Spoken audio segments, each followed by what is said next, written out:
Assalamualaikum warahmatullahi wabarakatuh. Alhamdulillahirabbil alamin wassalatu wassalamu ala asrofil anbiya'i wal mursalin wa ala alihi wa sahbihi ajmain, amma ba'd.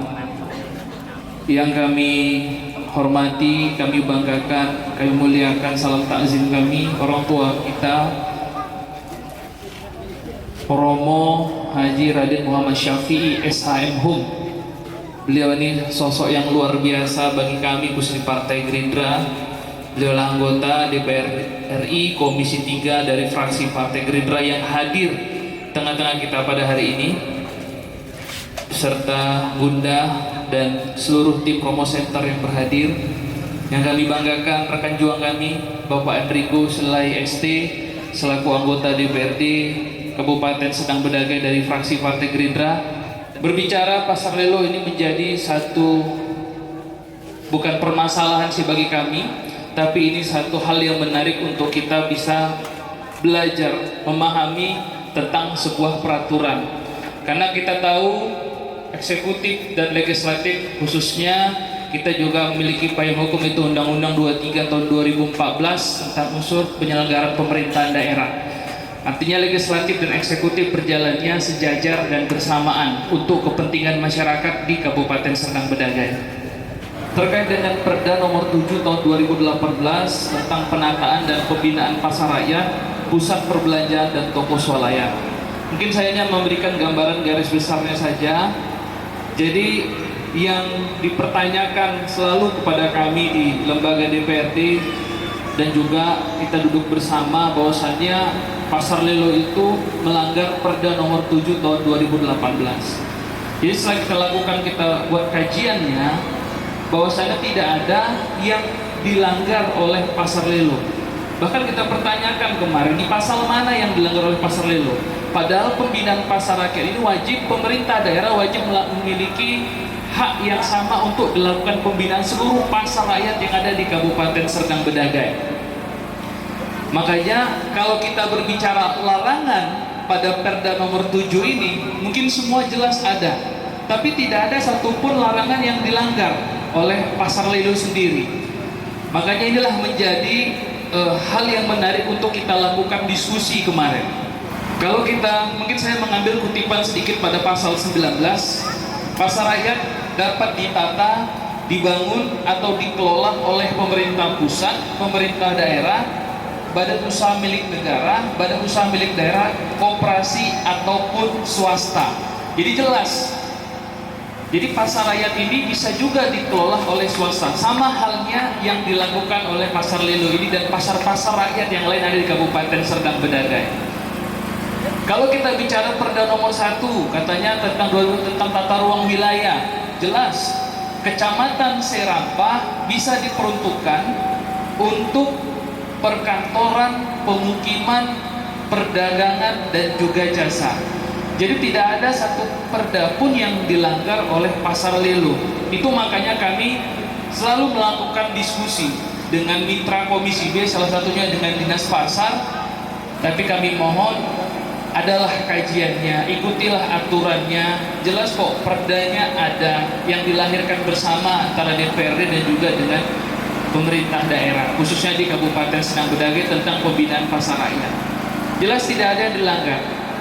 Dan pemerintah wajib memberikan penataan. Kalau memang alasannya tidak ada sarana prasarana yang memadai, wajib pemerintah memberikannya. Jelas dalam perda ini ada. Misalkan toilet ataupun sarana prasarana pasar yang lain. Jadi kami berharap apapun nanti ke depan kita tetap berdasarkan hukum, tetap mengacu kepada aturan yang berlaku. Walaupun nanti Pak Romo sudah memperjuangkan, tapi bukan menjadi dasar nanti Pak Romo datang terus kalau ada persoalan-persoalan. Tapi kita sebagai masyarakat patuh terhadap hukum yang berlaku di negara NKRI ini. Misalnya menegakkan hukum, membuat ketertiban dengan memukuli pedagang, merusak barang dagangan, itu pengkhianat Pancasila. Jadi kalau Satpol PP yang melakukan itu, Satpol PP ini perlu diajari Pancasila. Kalau yang memerintahkannya bupati, bukan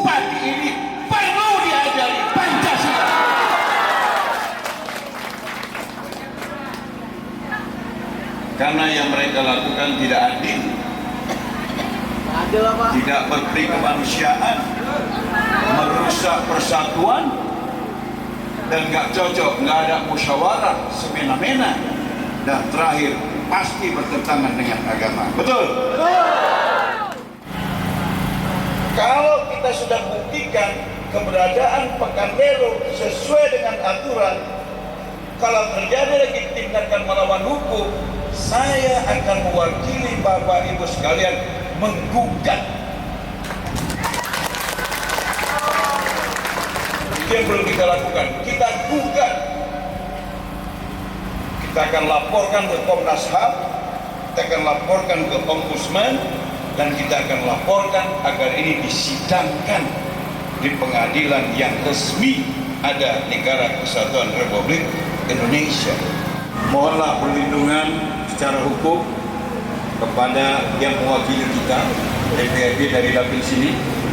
Kebetulan Pak Rizky dan Pak Enrico dapilnya dari Rapah ini. Yang ketiga, mohonlah perlindungan dari Allah Subhanahu wa Ta'ala agar mereka yang nggak paham dengan persoalan kehidupan pedagang mendapat petunjuk dari Allah dan mau melaksanakan aturan hukum, bukan mengganggu tapi memfasilitasi pedagang yang sudah berusaha secara mandiri untuk mencari nafkah. Instruksi Kapolri kepada seluruh jajaran polisi di Republik Indonesia, pertama, mereka harus berjuang membuat proses penyelamatan warga dari COVID itu maksimal. Yang kedua, membantu pemulihan ekonomi nasional. Jangan gara-gara terpapar COVID, rakyat menderita kehilangan mata pencarian. Sebenarnya kalau pasar Lilu belum ada, banyak orang mau jualan, maka menurut program PEN ini, pemerintah harus membantu agar masyarakat tidak kehilangan pekerjaan. Jadi yang terjadi sebelum ini itu benar-benar bertentangan dengan program pemerintah. Yang penting kita tetap sesuai dengan aturan, jangan berhenti untuk berharap kita tetap bisa berdagang di Pekan Lilu yang penuh sejarah ini. Terima kasih atas acara ini. Kurang mohon maaf. Wassalamualaikum warahmatullahi wabarakatuh. Merdeka!